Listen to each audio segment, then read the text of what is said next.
This is Lead Time. Welcome to Lead Time. Tim Allman here with Jack Cowberg. It's a beautiful day to be alive. Jack, you feeling all right? We've been talking about your allergies and stuff, and pray for Jack's allergies. Jesus answers prayers, and he wants Jack's allergies to be taken care of. So I know you're right to head on a trip as well. You feeling good? I'm going to Antigua in a couple days where there's zero allergies. I'm looking forward to that. How do you find that place? How do you know that there's zero? I got to challenge that, Jack. I went online and looked for, well, I have to be fair. It may be that they're saying zero allergies is because they have no means of counting it. That might be true. I didn't even know where Antigua was. I'm sure it's a beautiful spot, but down in the, where is it? Down by Republic, right? Yeah, so if you go to like if you're going out towards the Dominican Republic, out towards, east towards the Caribbean, this is like further east. And so it's kind of a fairly remote-ish island compared to some of the other islands. And it really has a more remote Caribbean type of vibe to it, which I'm really looking forward to. Yeah. Well, so happy anniversary, 25 years. Thank you. For Jack and Marta. Today we get the privilege of hanging out with a man you may have seen on YouTube, and he was so gracious. We were in conversation to say, hey man, let's just come on and get to know one another and have a chat. This is Lex Lutheran. Lex, how you doing? But now Lex Lutheran's not truly your last name. Your last name is Toney, right? Tyree Toney, but you go by Lex. Is that right? Yes. My son's name is Lex, actually. So it's not like a far-fetched name. I get referred to by my son's name because kids pretty much rule the day. So if you're Stephanie's father, there's Stephanie's dad. There's this. So yeah, I do go by Lex. And that's how I'm pretty much known in most circles. Yes. Yeah. So Lex is a member at Mountain View Lutheran Church in Las Vegas.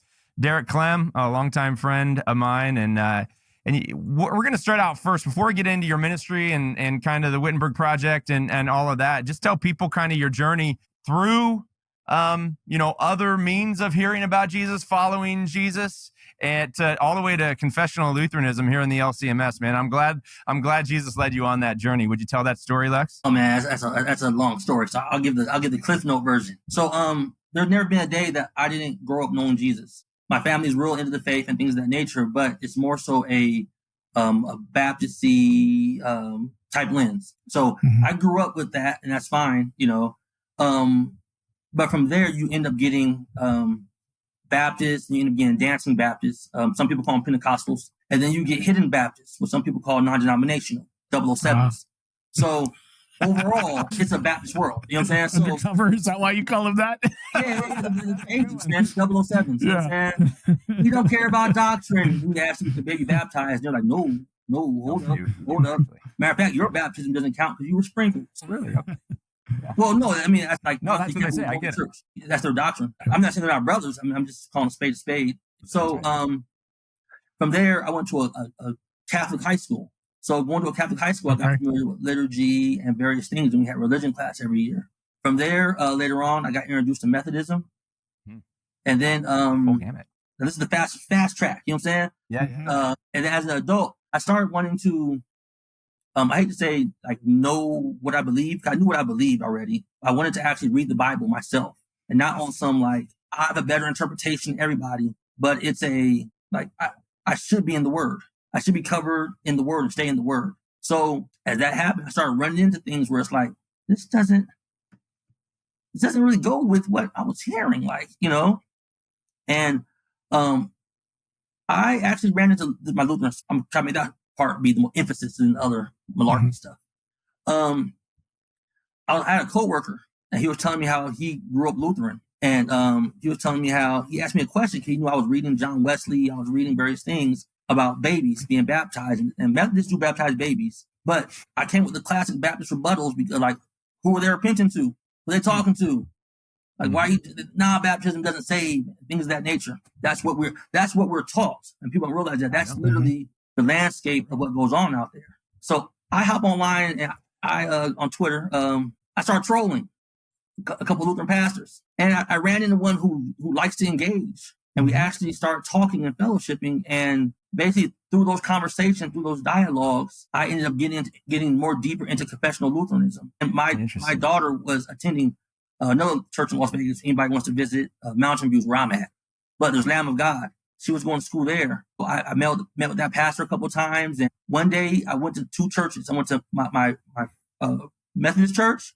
After that service, I left. I went to the Lutheran service. And I noticed a stark difference. I wasn't focused on performance. I wasn't focused on, it's up to me to change the world. I'm not saying we shouldn't be involved in the world. Don't get me wrong. But that my focus was on Christ crucified. When I left there, my eyes were firmly planted on Christ's completed work for me. It wasn't based on me turning the cross into a ladder. It wasn't focused on that at all. And it got to the point where I realized I had no choice. And lo and behold, Lutheran was added to the last name. So good, man. I love that story so much. Jack, you've got a similar story. Now, my mind was going, all right, who's the pastor in the LCMS that I'm going to take a guess. I don't know this part of your story. And I could be wrong. Brian Wolfmueller. Is that one of the guys? No? Oh, no. I know Brian Wolfmuller, though. No. Actually, okay. Who was it? He wasn't a pastor. So I was interacting with pastors. But I ended up interacting with, so I know a lot of people at 1517, but this was before 1517. Mm-hmm. So, back in those days, Daniel Henry Price, I was going back and forth with him. Not to mention also, this is back when Dr. Cooper, he just had a podcast. Oh, yes. He didn't have visuals yet. On his first audio podcast, he actually read a question that me and a guy named Dave submitted. You know what I'm saying? So this is kind of back then, and interacting with them and more so dialogue back and forth with the 1517 guys before 1517 came to be, led me down this path. So good. Well, welcome, buddy. So glad the Holy Spirit. I love your jacket, by the way. That's pretty. For those that aren't watching on YouTube, we got the Luther rose going on. We got the Holy Spirit doves. Yeah. Thank you. You see, I got a cross here. And there's a cross. Yep. There it is. Did you make that? Cairo, yeah. Did you make that? Like original design there? Looks legit. Yeah. So, I won't be here self-marketing, but me and Pastor Delwyn Campbell and the artist, Christian hip hop artist, Flame. Yeah. We have a podcast called The Study. And so me and Flame designed these. So when we're recording, we have something that symbolizes, because this is kind of how we designed the Luther Rose, or our scheme on it. Gorgeous. People change the colors. And that's how we came up with this design. So Extra Notes Academy, it's about that, is where we can find The Study at. Yeah. So cool. Well, tell Flame. I've been on there a few times. You guys do good work. Thank you. I appreciate that a lot. Yeah. Thank you. All right. Well, let's get into the Wittenberg Project. You're rolling it, your hopes for it. Tell us the origin story of the Wittenberg Project, Lex. The origin of the Wittenberg Project. So, I think he's the president of our district. Gibson, I think his name is. Yeah, President Mike Gibson. Yep. Mike Gibson. He came and spoke in my church a while ago, and he was talking about something like cross-cultural ministries and this and this. I had no idea what he was talking about. So I raised my hand and said, yo, so what's going on across cultural ministries? Like, how are you? To me, it meant reaching out to other cultures. And his response kind of annoyed me. It was, well, what do you think we should do? Like, that literally was the answer. And I'm like, yo, I'm not the one with the PowerPoint presentation talking about it, saying these words. Like, how? Like that's like someone doing a presentation on NASA building a rocket ship. And I'm like, man, how'd you do that? How do you think we did that? Like, bro, what? No, But beyond that, I left there and I was already kind of known through various social media aspects. And then I realized for myself that there really was no Black Lutherans online in a sense, or social presence in general, to the point where someone can get an aspect of saying that you'll hear all this talk going on. And a lot of times people like the LCMS people, Wales, and they get dismissed as, oh, those are the good old boys. That's why they feel that way.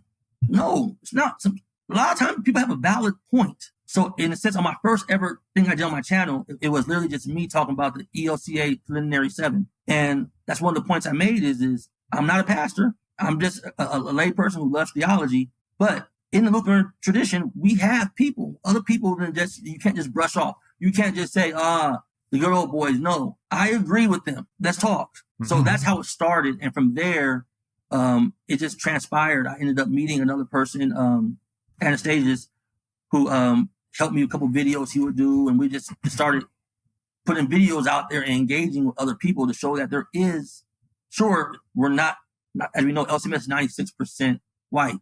But that 1% strong. You know what I'm saying? Like, I have something to say. Mm-hmm. Even if I am the only 1%, I still got something to say.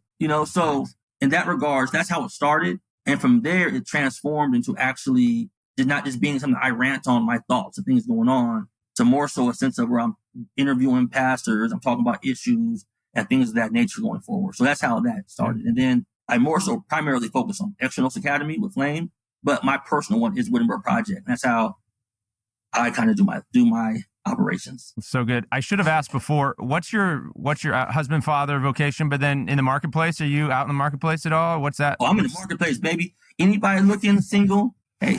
Oh, you're in that market. Okay. Okay.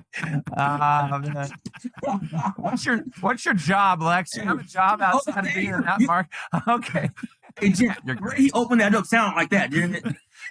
Jack, it sounded like, are you in the marketplace? You're single? What's your man? Hey, sun in the sun. I know Arizona's crazy, man. I'll come out there, you know. But, Vegas is crazier.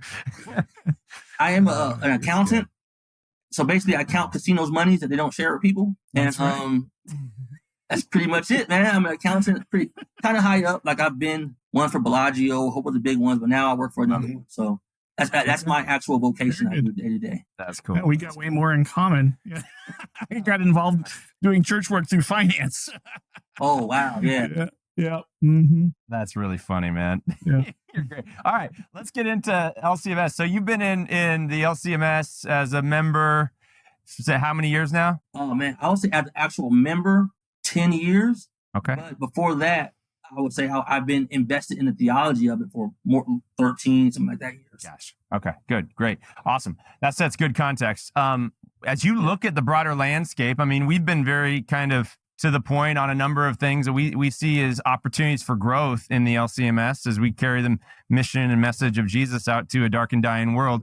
As you look at it, how do you categorize some of our biggest opportunities for growth, trends that you think we ought to see change there, Lex? And we briefly talked about this, I think, on email when we first met. I think that a lot of it, when it comes to opportunities for growth, and I know a lot of times people focus on growth in a diversity type realm or in a global type realm, but I think diversity, period, because the youth is something we need anyway. It's not as if we just want one demographic. We're focused on the Mongolian people and everybody else. Like literally, it's a gang of youth out there from all spectrums of history that need to find out that we have the most accurate and biblical confession. And I think that falls more so on the church level, to be honest. Like me personally, I think that let me backtrack. Me coming from a more Baptist-y background, their big thing is being independent. I know you guys know that, but a lot of times other people don't. Like they won't realize the difference between setups in churches. And when I see how they grow and how they engage the communities, they don't have big brother behind them that they're going to ask the president of their independent or their non-denom or, like Baptists are independent, but the SBC is a denomination pretty much. But I won't really go there. But they take it on themselves where they'll even partner with some other church to let's do these events together just to get the word out about us more. Like you'll see, here's an example. You'll see John Piper and MacArthur do a conference together. They aren't friends. They don't agree I'm not on a lot of they things. hate each other. Right. But they don't agree on everything. Oh, okay. So you get what I'm saying? Yep. MacArthur doesn't play that. You know what I'm saying?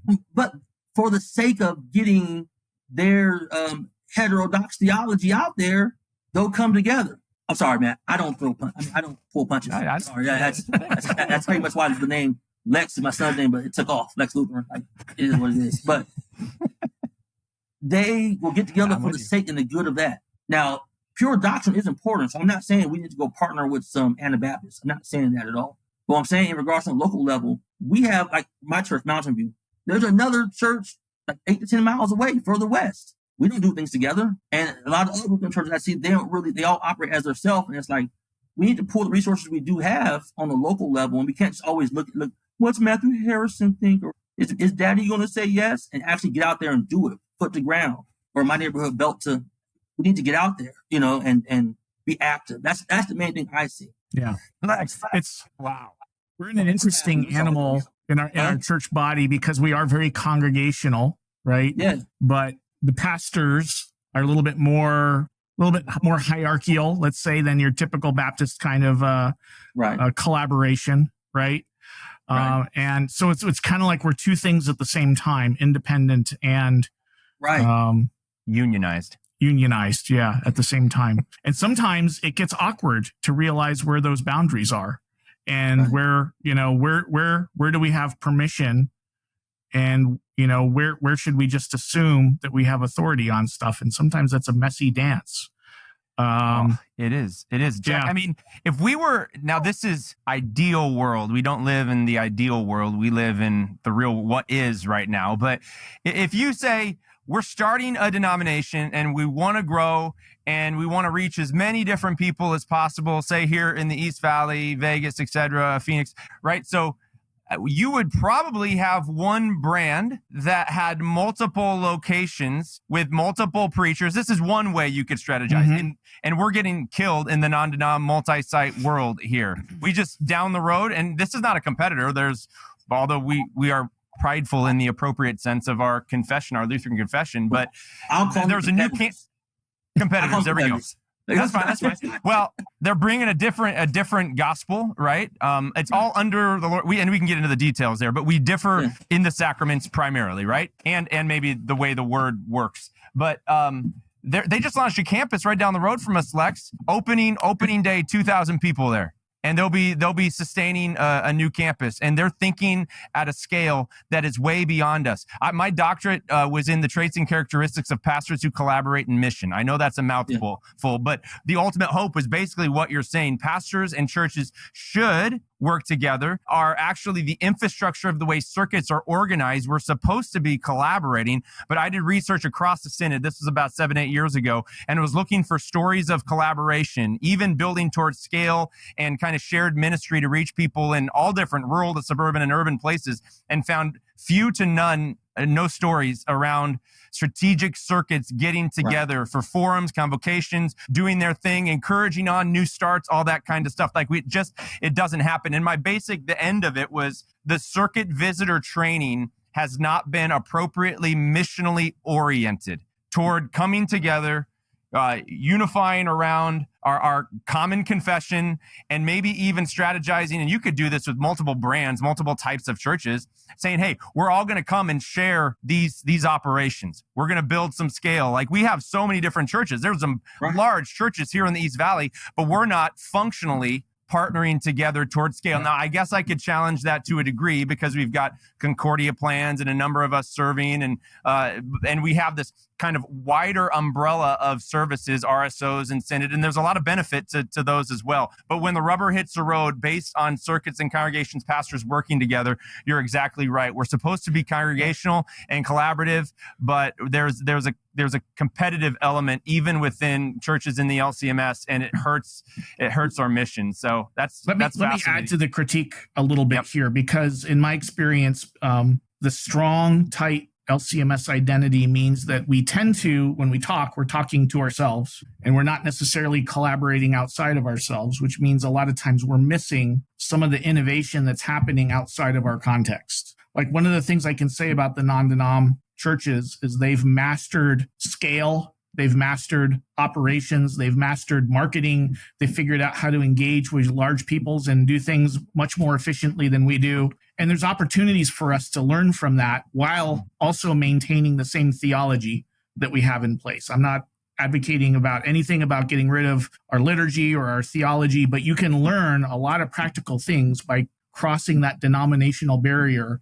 I'm going in a couple of weeks to a conference with a bunch of, they call it executive pastors, but it's basically the same job description I have as executive director. And I'm going there, and I'll be the only Lutheran represented there. And I'm learning about staffing and HR and, again, marketing and how do you scale multi-site. And these are all things that have been mastered outside of our context because these churches had the freedom to do that. There's a lot of freedom to innovate there. And they've taken that freedom and they've gone, they've just flown with it, right? Yeah. And it's really cool to be able to learn from that. And I feel like some of that is missing in our particular context. And I don't know what your thoughts are on that. Yeah, Lex. Well, I'll say, first, the reason I call it competition is because, from my point of view, if I see a kid with an ice cream stand or a lemonade stand 2 houses down, or let's say 4 blocks over, and I decide I'm going to go set my lemonade stand up or ice cream stand 2 houses from him. Oh, I'm not really here to compete. Oh, no, we're all brothers. You saw me here. I've been here for years upon years, and you decide to come literally a rock throw away. So I understand the heart behind not viewing them as competition because we're brothers in the faith. and we'll all rejoice with the Lord one day. I'm not trying to downplay that. But when someone slaps you in the face, they can't act like they missed a high five. Like it's blatant. You literally show up right there. You see this church already here, and you come there. So at some point, I think we have to stop. We have to kind of be honest with ourselves and say, yeah, we love them. We're all good and dandy, but that is competition. Then, as far as the innovation part, you're right when it comes to marketing and business. It's hard because you're like going against people who have no rules. When they have no confessional standards, they'll do whatever they want to rich people. Like literally, they'll have people flying in with zip lines to the pulpit if it draws. Sometimes people. Yeah, sometimes in a very reckless way, right? Right. I'm not saying they always do that, but there's nothing that stops them from doing that. It's not like they're going to get called to the floor of their denomination, right, or something like that. It's okay. So considering that, and they have all the innovation and the not resources, but ideas. There's nothing limiting them. It's almost as if we kind of have to arm in arm with our brothers and say, I know this area isn't part of your reach out, but I'm doing this event. If you could bring 10 kids from yours, I have 10 kids here. Now it's 20. Now the event seems more of a success and more impactful to the kids that are here. That also translates to things that adults are doing. We're doing outreach. If two churches bring five people and I have 7, that's 17 people. We seem like a legit gang, so yeah. That's just my thought on that. Yeah, no, that's good. Lex. My thoughts on collaboration was between LCMS congregations. I do, but you guys kind of talked for, like you hit one point and then Jack had another point in regards to meeting with the different groups. I wanted to touch on both of them when I got a chance to. Good. So the line outside is, we should reach out to us. Amen. I would add that in the non-denom, I'm okay using a word competitor. I think the standard, I'm okay with it. The stand because we believe in our doctrine. Like we have the appropriate sense of the revealed God through word and sacrament, through means, passive faith, etc. Right? But for other churches in the LCMS, if we're not going to work together with them, we should at least see them as worthy rivals in the same team. You're all on the same team, and one teammate's kind of spurring one another on. But I don't see all of the stories being told. Maybe this is one of my frustrations. I don't know that all of the stories of individual team members, now we're using individual team member as one church, are being told in our respective. I don't think we see each other as worthy rivals in your context. I got something to learn from you. I think it's a more narrow view of what it means to be Lutheran, and we are narrow on our theology. But as it's getting out, as some LCMS churches are experiencing growth, I don't think all of those stories of what that looks like and how we can be faithful and very mission-oriented for the community, I don't think all those stories are being told. Frankly, that's one of the reasons why Lead Time exists, is to share some of those stories. Praise be to God, right? Hey, let's get into points of doctrine a little bit more. What points of doctrine do you feel we're neglecting? And I think this was probably from a YouTube comment or something that you made in some of our modern circles. First, how would you define those who are in the LCMS who are also in modern circles, and what points of doctrine may we be missing or neglecting? When you say modern circles, are you talking about like divine versus contemporary worship, or are you talking about a rural versus urban setting? Like, I'm not sure. Yeah, fair. Okay. You say modern. Sure. Yeah, let's just talk worship then. Those that maybe are more modern in their worship expression, or contemporary, that's the word that gets thrown around, right? Versus those that are strictly traditional. Go ahead. Okay. In regards to that, so I have a unique view on that. Being that, like I come from, like I said, the spectrum of, great songs. I ain't gonna lie, I miss it. You know what I'm saying? But I do think that there is something's already a4A when it comes to, I'll start it off with this. At some point, the organ was contemporary. The organ isn't some holy divine instrument. Like the tambourine is actually, if we want to play that game, the tambourine is actually more an older instrument than the organ. Right. So yes. So it's really technical, but what I'm saying is the organ's fine but as long as the music or that part of the liturgy is Christ-centered, good theology, and it's reverent, I don't really see an issue with that. And I kind of this is just me elaborating because I know some people's thoughts when they see a person of my pigmentally abundant self in front of them. I'm not saying people should get up there and be rapping or some hardcore metal band. I'm not saying that. You know what I'm saying?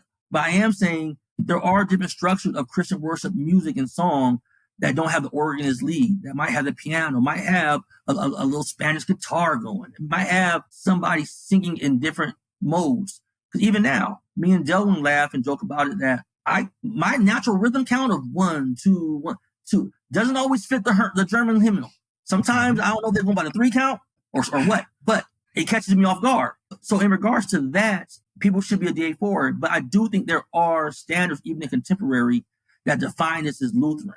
Things like, I'll say like the Lord's Prayer, Confession, Absolution, the Nicene Creed, us connecting ourselves with the historic faith. So even though you might be singing some great new contemporary worship song, these things still should be inserted into the liturgy, not taken away, because we'll never out non-denom the non-denom. We have our distinctions. I agree. And one thing, when I was reading through the Book of Concord, like last night, I believe, I was reading through the section on the Mass, and it stuck with me when it said that, I actually have it right here, desire to continue, not to reject, the wholesome, beneficial, and historic worship. Like, those type of things I do think define us. Sure, they aren't, the things I mentioned aren't in the Book of Concord where it says you have to do the Nicene Creed, but there are things in our tradition, and per the Thessalonians verse, we do respect the traditions passed down, that I think even in a contemporary setting, as long as we're maintaining those key distinctives, there should be some freedom in a sense. Hey, Don't we disagree. agree. There's not much to add to what you said. I think we could agree around, and this is hard because we get into different contexts, but a general commitment to the order of the divine service, regardless of instrumentation. I think there could be some agreement there, and you, from the invocation, the benediction, and everything in between. I think that would ease the arguments up a lot. Yep. If there was that base foundation of saying divine or contemporary, these aspects are definitional in regards to how we operate. You know what I'm saying? Mm-hmm. Yeah. And I mean, we already are talking about law, gospel, Christ crucified. Those things, we're not saying, but you get what I'm saying. More so in the sense of the topics are going around is what I'm talking. So if you come to a contemporary service in our context, you're going to experience most of what you would consider the liturgical elements of a liturgical service. You're going to have the Lord's Prayer. You're going to have the confessions. You're going to have confession, absolution. You're going to have the Lord's Supper. And you're going to have a little bit more of a casual environment where people are not dressing up. Pastor's not wearing robes, right? And you're going to hear a mix of songs that you might hear on the radio, contemporary songs that you might hear on the radio. And actually, this is pretty cool. New songs. Lutheran authored songs, because we've got this incredible songwriters initiative coming out of Concordia, Irvine, where there's some really incredible contemporary Lutheran worship songs, which are just absolutely fantastic. Yep. And the key thing is that we think in terms of preservation of liturgy, and liturgy teaches.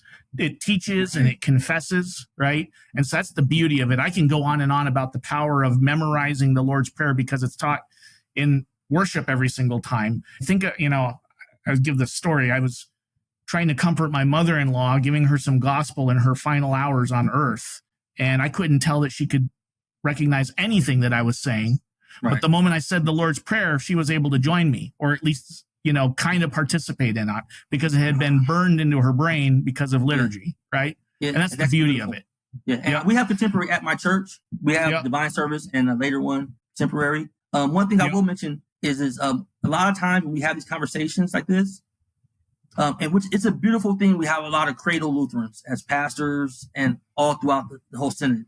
But because they haven't been in the wild, like, they don't realize how sacred that Lord's Prayer is, meaning that, like, we never say it. As someone who grew up going to churches, different types of churches, my parents got divorced when I was 5. So I have my grandmother's church, I have my grandma's church, I have the church my mom went to, and my dad was a freelance. Okay. But numerous churches, we never said the Lord's Prayer. And one of the key distinctives, and it's so powerful, especially coming from the wild, is the aspect of me going to church and hearing a 5-year-old, an 85-year-old, everybody in unison, our Father who art in heaven, just on everybody's heart, ingrained in them doing that. And that's not something because people grew up in it. They're not used to it. It's like if you eat New York steak all the time or Wagyu steak all the time, you don't appreciate it unless you had some spam one day or some chuck steak, and you're like, man, you don't know what you have. Like, oh, this is just Wagyu. Nah, bro, that's Wagyu. Nah, you appreciate that. I think that point is so well taken. Jack, do a follow up. What's that? Oh yeah, okay. I got for it, bro. A follow up. That's such a good point for those of us. I mean, third gen. Okay, you do the divine. No, God is actually serving you. You just sit and receive. This is the fact of divine service. If we could just orient, whether it's modern instrumentation or organ or whatnot, like maybe this is the divine service, and teaching more what that means. God serving us, passive faith. You sit and get, and then by the Spirit's power, you get and go. So man, I love all the word pictures you give, Lex. You have a gift with words, and it's just beautiful, bro. So you mentioned as long as it's reverent. What does reverent mean to you for worship? Reverent.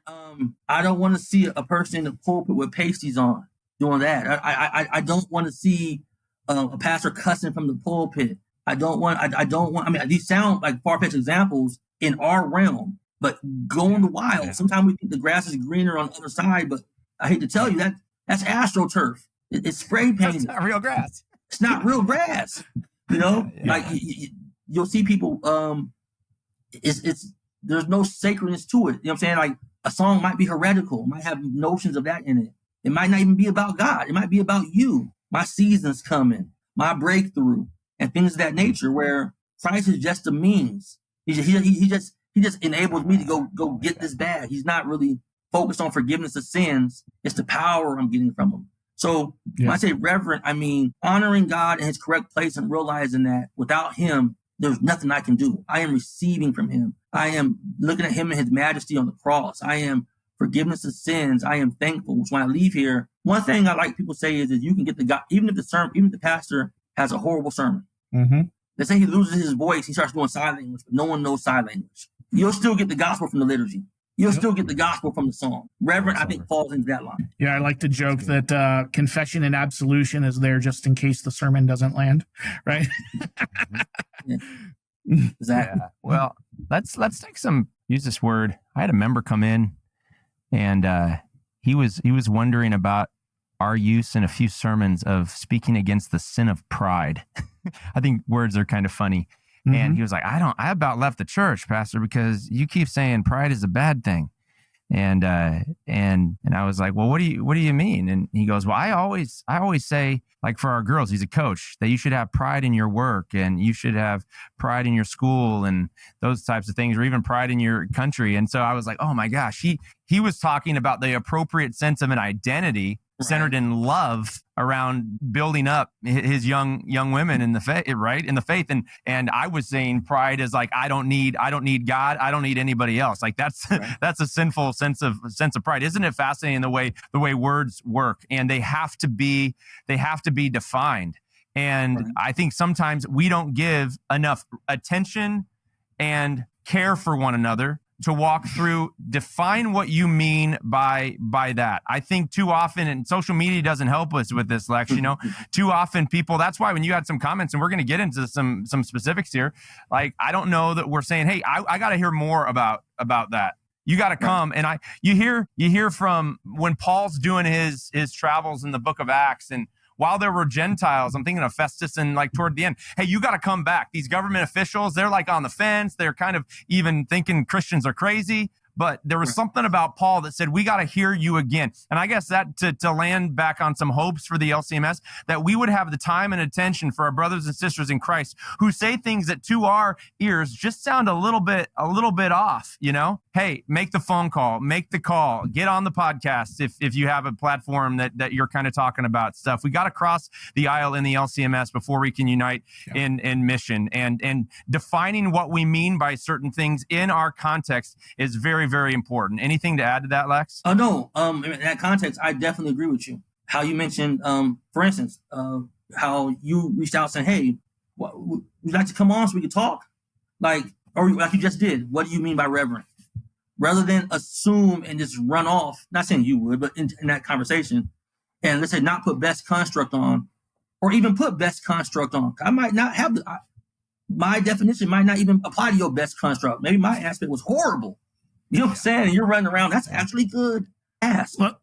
and a person can actually delve in and give you an example or clarify. So I totally agree with what you're saying. That's it. Lex, I got a question for you, because you and I have some things in common. We came to Lutheranism later in life. I came from a Pentecostal background.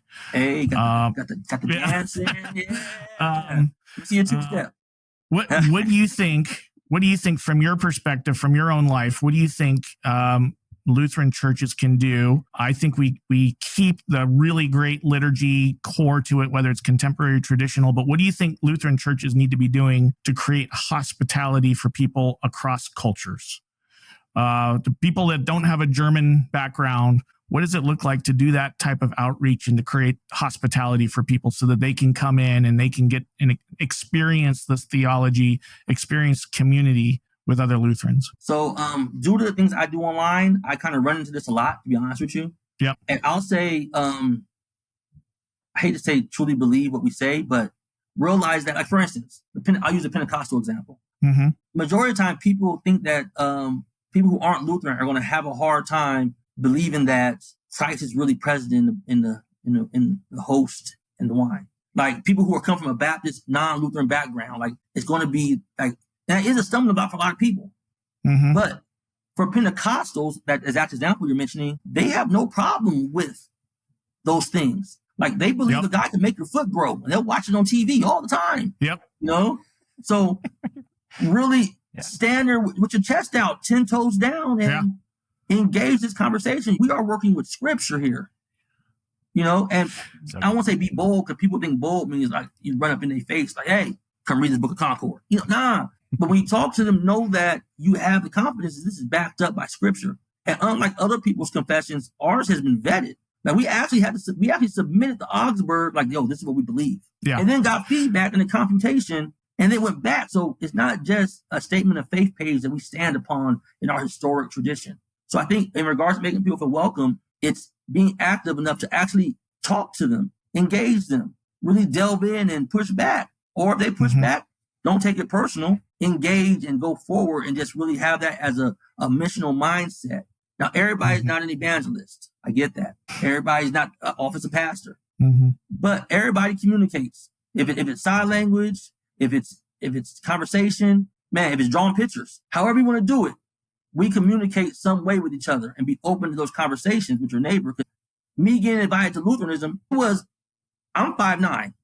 It was a 6'2" white dude from Milwaukee. You know what I'm saying? Like, he's driving a monster big truck. You know what I'm saying? Like, who would have thought? You know what I'm saying? Who would have thought? Like, and what's funny is, I go more towards Lutheranism. He starts drifting towards viewing other things, but just by him mentioning to me his thoughts about baptism, it led to conversations. So, Lex, priest is every believer's identity.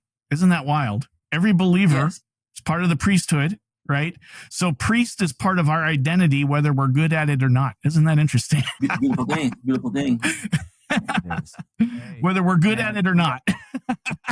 We got to have you back on, but we're going to close with conversation around a couple podcasts. Man, I appreciated you just taking the time to listen deeply and give your feedback and carry the conversation forward. And I don't know how this is going to go. Frankly, some of the details on maybe some of the stuff, you're going to jog my memory, and I'm going to be like, all right, yeah, I could have said, or we could have done, or whatnot. But specifically, we're going to talk about my friend. And so just full transparency, like, Greg is one of my friends. Greg, well, they're both my brothers in Christ, but I know Greg Bierce for the last couple of years and walked as a friend more closely with him through some of his struggles and their eventual exit from the LCMS, and very sad on a variety of levels.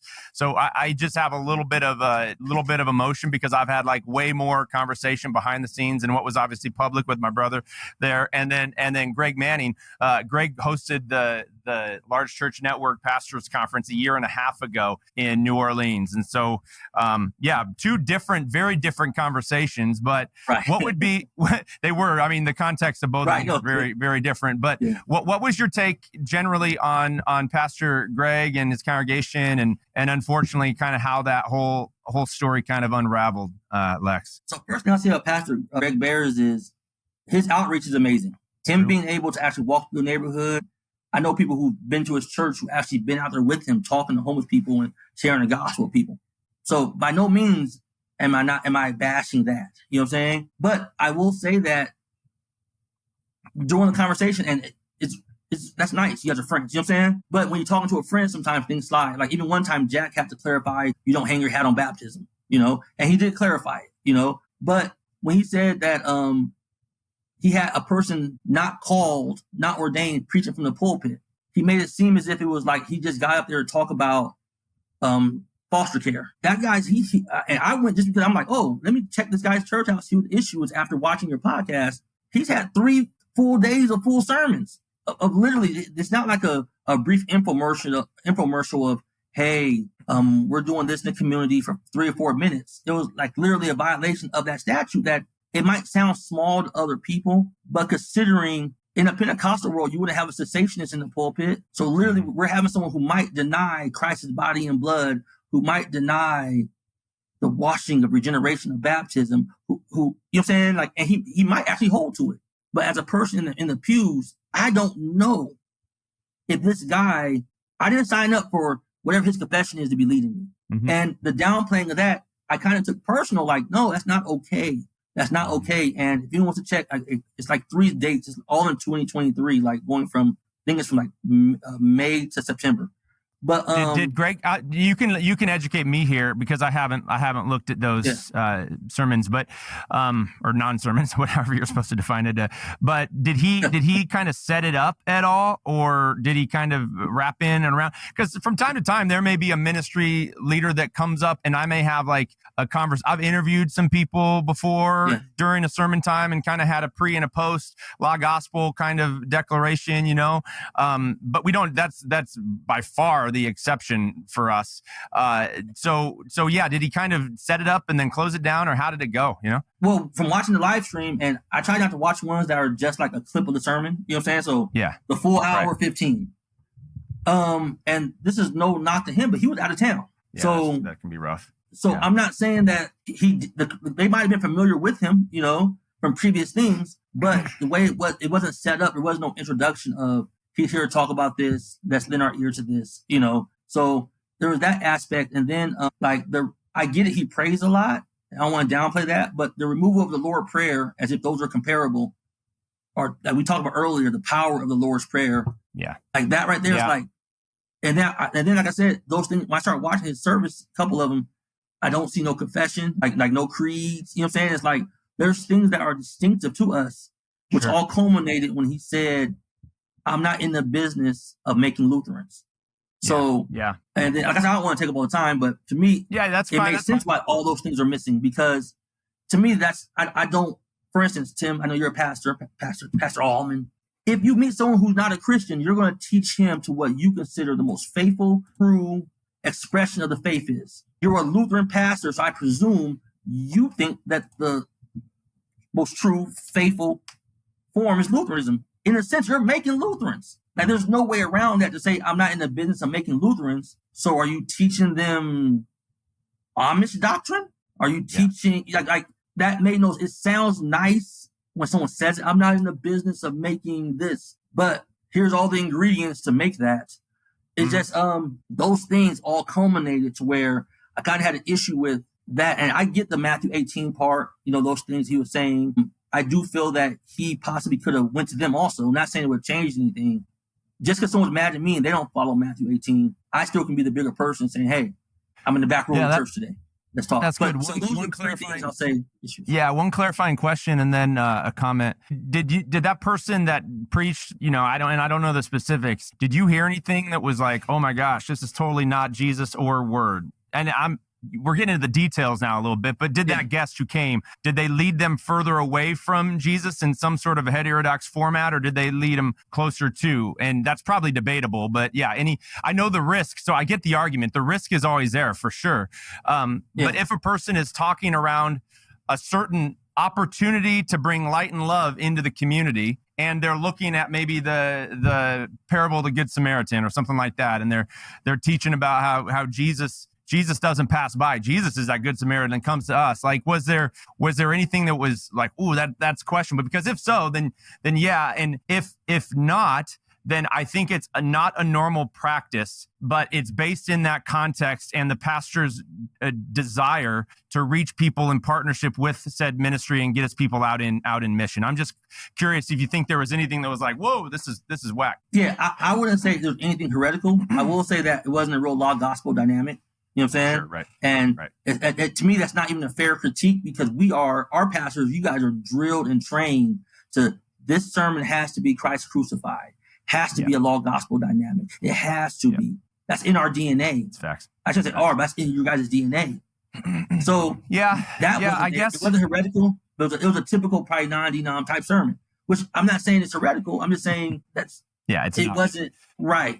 So putting best construction. Putting best construction on the, I'm not here to make Lutherans. I get I really, really get your point. And our values. So we've walked this line.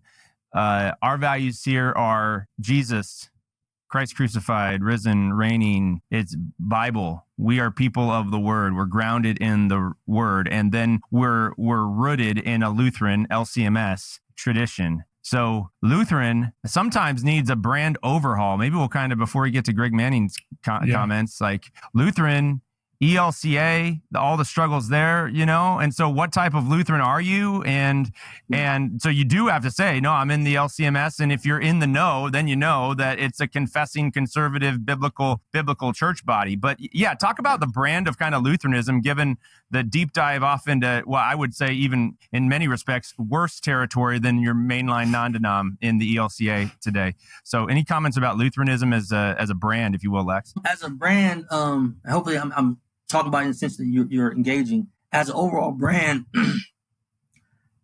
it's a crapshoot, meaning that, like you're saying, that ELCA is the biggest Lutheran in America, if I recall right. Correct me if I'm wrong, So it's almost as if we're not small, and we're not their little brother, but truth is they're bigger. So the brand, a lot of times people hear Lutheran, they think I hate the word liberal or conservative, but they think the liberal far side in that sense. And excuse me. So it is something where we have to be strong in our identity, but there is a way to talk to people. Like, for instance, when I talk to people about the faith, I don't really mention Lutheranism, but I do mention what we believe and confess. I might reference the Book of Concord, and then that leads to them saying, what do you mean Article 4? Oh, yeah. And I think what Tim was getting at was that might be kind of how Greg was thinking in context of that he adheres to the confessional view of Lutheranism and believes that's Orthodox Christianity, but is holding that label very lightly. But I'm still making Lutheran. I get what you're saying. Yeah, but, for sure. Yeah. But technically speaking, you definitely are. Yes. 3 plus 1 equals 4. So does 2 plus 2. So in the end, we have to admit that we do hold this as the most correct, confessional, biblically accurate confession. Like that part right there can't get minimized by saying I'm not making Lutherans. No, I am. In the end, that's what I hope you become. For sure. And appropriate Lutheranism, confessing Lutherans. Confessional. Get to Jesus really, really fast. Get to grace really, really fast. This is a community who's welcome in church, Jack. All sinners, right? So all sinners. We want everyone. Whatever kind of baggage you come from, a non-denom, Catholic, charismatic, or none, right? NONES. Doesn't matter, man. All sinners are welcome here. And Jesus came for, there's no more distinction. This is Galatians 3:28, right? No more Jew, Gentile, slave free, young, old, rich, poor, male, female. We're all one in Christ. And the reason we're one is because we all sin. And we all desperately need the mercy and grace that flows from the cross of Christ. So, all right, that's good. That's good conversation with Greg. And Greg, I love you, and praying for you and your mission in your community there in Arkansas. And I love the work he does. Don't be wrong. I don't want to out there end on that note. His outreach, reaching people who have no idea about Christ, a lot to learn, and being able to get out there. Hey, salute you for that. I do want to end on that note, And nobody's being critique. So for sure. Let's close with the Greg Manning critique. Greg is a pastor, very mission oriented, has a ministry pretty inner city in New Orleans. If you didn't listen to that podcast, you can go back and he also has site limitations as well. He's worked through a lot of struggles to to bring. And he's also been in the Black Clergy Caucus and a leader there in that community. So yeah, some opening comments around the Greg Manning podcast, Lex. So for me, I totally understand what he was saying in regards to dropping the Lutheran off the name of his church. I'm not saying I'm in favor of that or against it, but I understand. I understand as an African American, my whole life. I know people change nowadays from Rachel Dozell, all that type of stuff. You've been in your whole no life. tan here. This is me in the winter. So I've been German my whole life. Here we go. Yeah, my whole life, every day. Yeah, You know for sure. So I do understand that because I've talked to I know a good number of Lutherans. I've talked to people who are professors, pastors, and it shocked me that some of them don't realize that people aren't intimidated by the name Lutheran, but they do view it as we're not welcome sometimes. So like literally they'll be like, oh, well, why do they feel that way? Who cares why? It's a fact. If someone walked into my house right now and slapped me, I don't care why you slapped me. We're fighting. Now, I know it's not the most holy thing to say online right now, but I don't really care the why. The fact is they feel like they're not welcome in that sense. I get why he would drop that name and why it would help to go from, I think, Gloria Day to Broadmoor. I do understand that, He had a lot of points in regards to diversity and things of that nature. Some of the pushback that I had from that is when he talked about saying the Black Clergy Caucus, one of the main tenets was reaching basically Black people, reaching the urban community. My answer to that is since when? And I hate to be rude about that, but I've been a Lutheran for like 13 plus years, and I only found out about them through Pastor Delwyn Harris, and that was years later. And I'm online.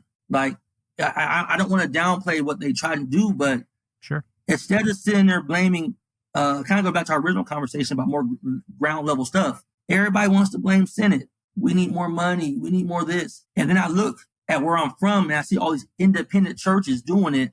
And it's like that. What do we need? There's a thin line between reason and excuse. And I think you hopped over and you're in the excuse section. Like being online, the Black Clergy Caucus, if you go to their website, that website there, they just got a website. It's 2024 when they got one.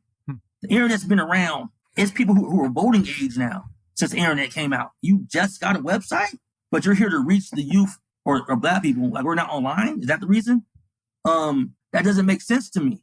The Black Convocation. I did a YouTube search. Feel free to do one now if you like. You don't really see nothing pop up of past ones of them having a good time, them representing. It was to the point where me being a new Black Lutheran, I did go online and see if there were any Black Lutherans or, just to have a community in a sense. No presence online. So no presence. When I hear those things, it makes me wonder, like you can't just put this on President Matthew Harrison's desk as if people are really struggling and striving out here for that. And I don't want to just pick on them. You can go to the Black Ministries Facebook page or Black Clergy Caucus on their Facebook page. All they pretty much do is retweet the LCMS ministry one.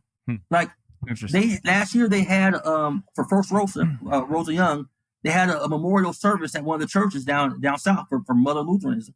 My comment is how come y'all didn't tell people about this?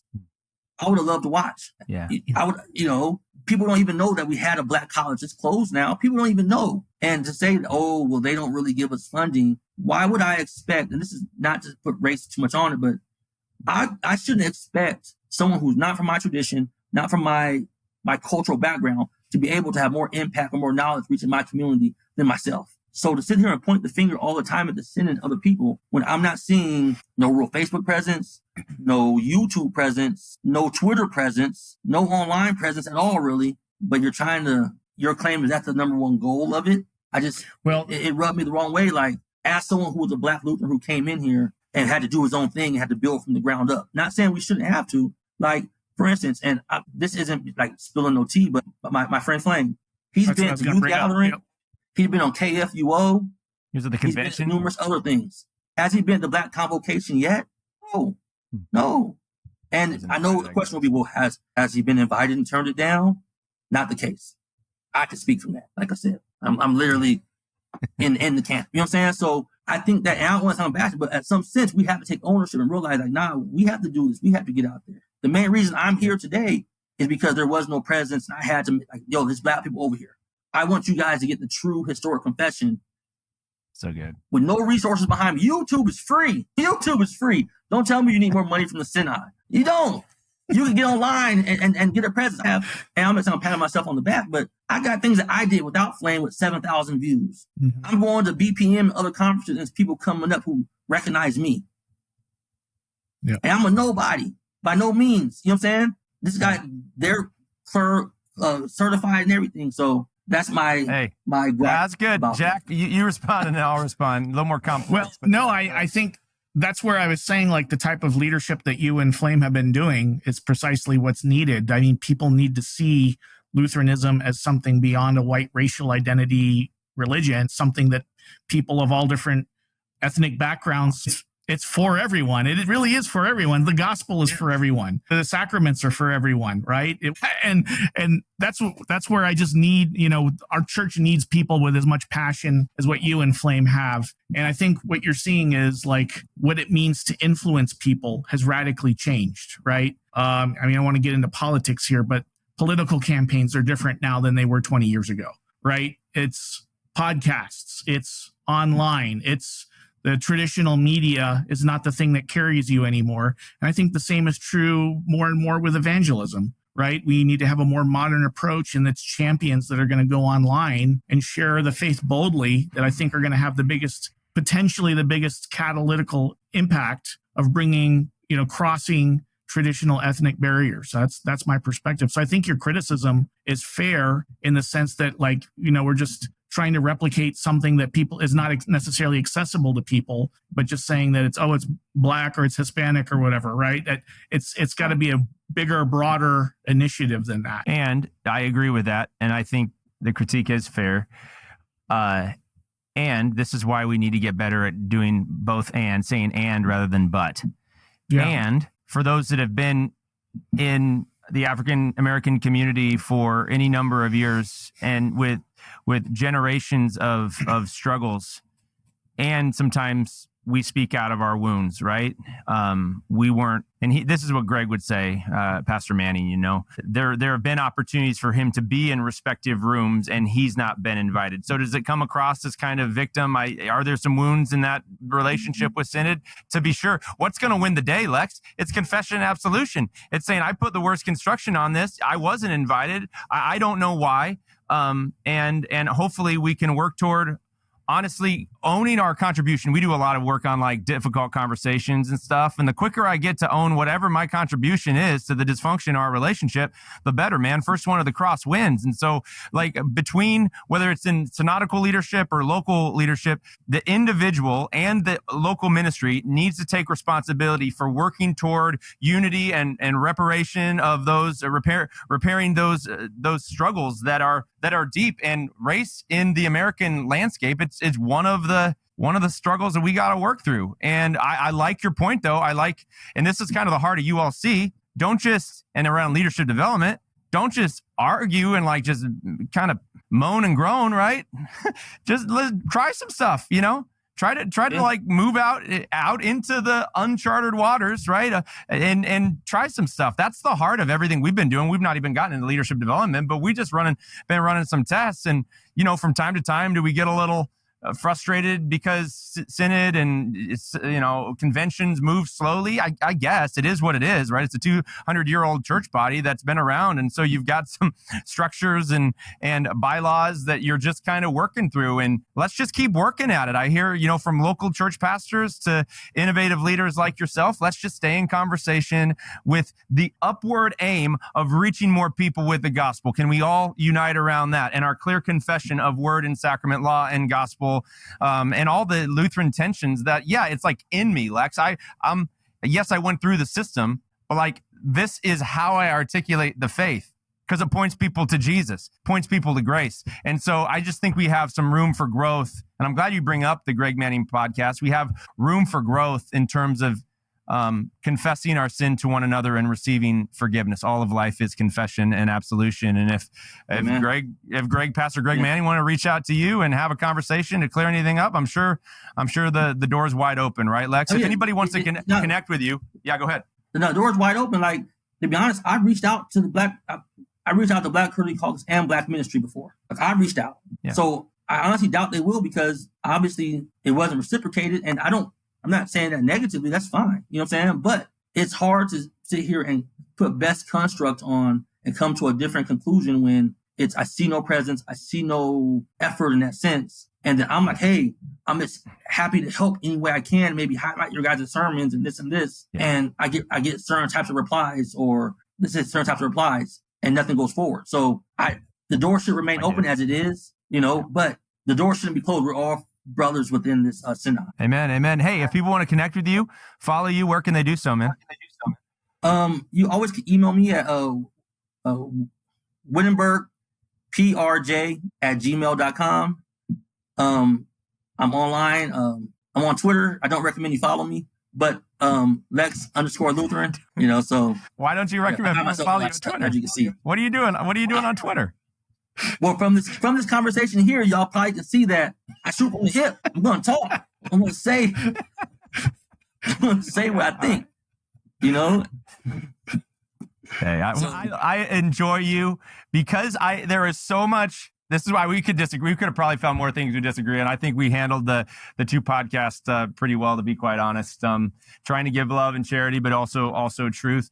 We have a propensity in the wider church because Jesus, I think, gets the label of nice. Jesus is, he's kind, but Jesus is also like fierce, right? I mean, Jesus is straight to the heart if something's wrong. And I think in the Missouri Synod in particular, and I have the data to prove this, is we're overly passive. We don't say what we think, and we may create triangles. So that's why I appreciate you and the Spirit of God that has been placed upon you to, can you come? You're frank. Can that become maybe rude, a little edgy? Well, here's the thing that I don't find you offensive if we could disagree on something, because I'm talking to you face to face, even though it's technology right now. Sometimes with the written word, it needs to be followed up with a spoken word, right? Because there's context to everything we say. So if you step just across the line a little bit on a statement, hopefully people reach out and the dialogue just points more people to Jesus ultimately, because I think we need more frank discussion in the LCMS. And so thanks for being about that, Lex, for sure. Any closing comments, bro? This has been a good time. I just, I'm really thankful as someone who's been a Lutheran for a good number of years and seeing the gradual process of us getting involved online, from Worldview, et cetera, being pretty much one of the only ones, or Pastor Paul McCain, rest in peace, to Jordan Cooper, 1517, Ryan Wolfmiller, and now seeing like On the Line and you guys. And we need more of that. And it's great that people can go to those resources, or if they have no idea. There's some girl, she has a girl podcast with her and a Roman Catholic, and she recently did one based on from conversations online, and seeing Brian Wolfmiller's stuff has converged to Lutheranism. Now, I'm not saying we're wrong in churches, I don't mind that. But just us being out there with our passive sense, us being online makes it so passive or not, we're there. And I don't think you guys, and I know the on the line guys aren't here, but them too, and in general, the people who are actually putting that effort out there to leave a digital footprint that people can find and hear about Lutheranism, hear about our thoughts, even if it's not always thoughts where it's like, I'm trying to share doctrine with you, but you still can know we have opinions on things, and we're going to talk about it and disagree in this manner, or praise each other in this manner, or critique each other in this manner.